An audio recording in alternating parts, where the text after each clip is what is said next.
Hi guys, what's up? It's me, Tyrannoid here, and I am here with my review of Everybody Has Gone to the Rapture. Now, this is a game that I have not bothered playing for a good long while. I've had it from PS Plus, and I'm a bit light on games all of a sudden, so I decided to play this, and I have now written my thoughts after completing the game. This is something I had to get down straight away and talk about, because this is quite a unique game. So I have written down the pros and the cons, the positives and the negatives of this game, and I want to talk to you about this right now. But a little overview of the game. Everybody Has Gone to the Rapture is basically a walking simulator. There's no other way of putting it. At its base level, it is a walking simulator. You walk around the map. The map in this case is a small village in the UK.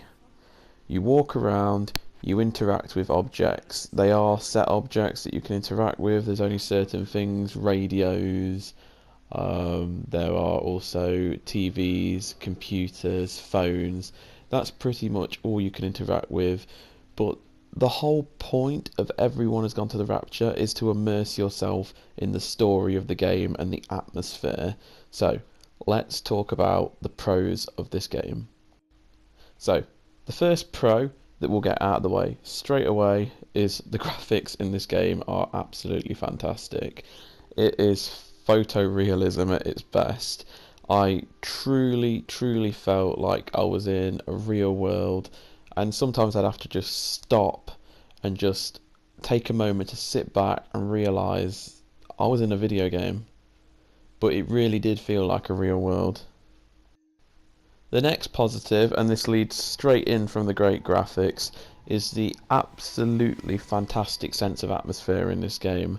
The sense of atmosphere is just like, there isn't anything that's going to jump out at you in this game. It's not a scary game, it's a game of mystery.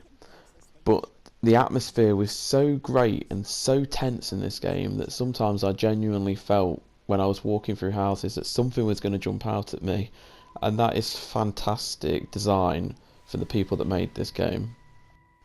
The next thing is the sense of exploration in this game. It's a pretty straightforward linear game. You pretty much go from one point on the map to the other, but it's essentially this whole village, this whole community, and it while it is straightforward, there are like different paths to take. You could just go from point A to point B and finish the game, but that's not why this game was made. This game wants you to explore. There are little bits here and there that are plastered on walls and stuff with more information to immerse you into this world, and there are plots and key elements of the story that you won't find if you don't go explore, and you will find yourself going down a path and then seeing another path and thinking, oh, which one do I go to first? So there's a real sense of exploration in this game. The next two pros that I have linked together into one, essentially. I'll start with the first one, which is there is fantastic voice acting in this game, which really helps pull you into some of the emotional scenes, because essentially in this game you are going around and it's almost like you are seeing events that have already happened. You're not travelling back in time, but you're seeing events play out, and all you're seeing is these orange glowy silhouettes. There aren't any facial performances or anything to convey the emotion, but the voice actors in this game are so good that these orange lifeless blobs in front of me were conveying emotion and making me actually feel something for the characters that you learn about during the game.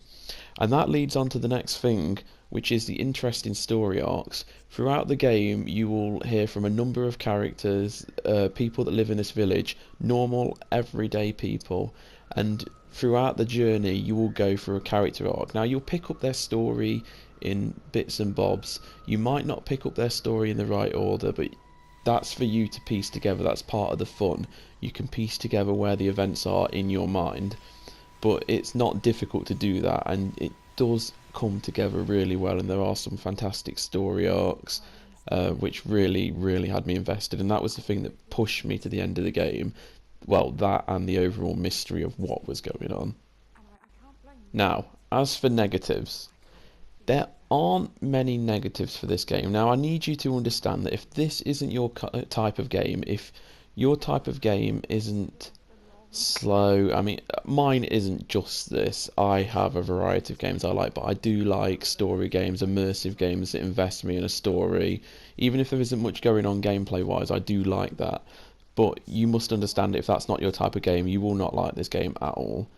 But if you do, then the only real negatives in this game, and this is the main gripe, is there is very slow movement speed. The map is pretty damn big in this game. You do go from one end of a village all the way to the other end, and that might not seem like much, a village, but bear in mind you are walking, and it is a long track. It is a genuinely long track, and it does take at least 4 hours to beat this game. But the movement speed is very slow, and when you're walking down a path and nothing is going on, it can seem like it's dragging. What really would have helped this game is just a button to increase your speed. I'm not talking about a sprint so you can race through the game, but just something to increase it more than just a snail's pace.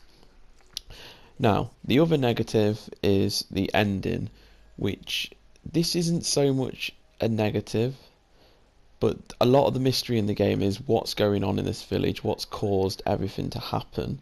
Now, that ending, I felt, this is me personally, but I felt that ending was left kind of unexplained. I personally liked that because it allowed me to fill the dots myself, really have a think about what happened in the game, what the themes of the game were. But many people might not like that the ending was unexplained, but that's up to personal opinion in the end. So as for the themes I felt personally, in my opinion, were conveyed in the game, I've written down that there was a lot of themes of death and loneliness and people having to make the most out of life, do what they really wanted to do in life. I also, the main one for me was the human reaction in a crisis. A lot of this game revolves around how people are reacting to the quarantine. That seems to be the main biggest theme here. It's fear of death and all that. So yeah, those are the themes that I've got in this game. I won't go more in depth to this because I don't want to spoil it. There are some fantastic story arcs in this game, and of course I don't want to spoil the ending for you. So that's that, guys. This is a review of Everyone's Gone to the Rapture. It is a good game. If you like this sort of game, immersive storytelling sort of game, then you'll love this game. If you don't like this sort of game, don't even approach this game because it will do nothing that will entice you. So, that's Everyone's Gone to the Rapture, guys. I personally think people should play this. What did you think of Everyone's Gone to the Rapture, not Into the Rapture? Did you like it? If so, why? Comment down below, and I look forward to hearing from you all. Thank you for watching, guys, and I will see you next time. Goodbye.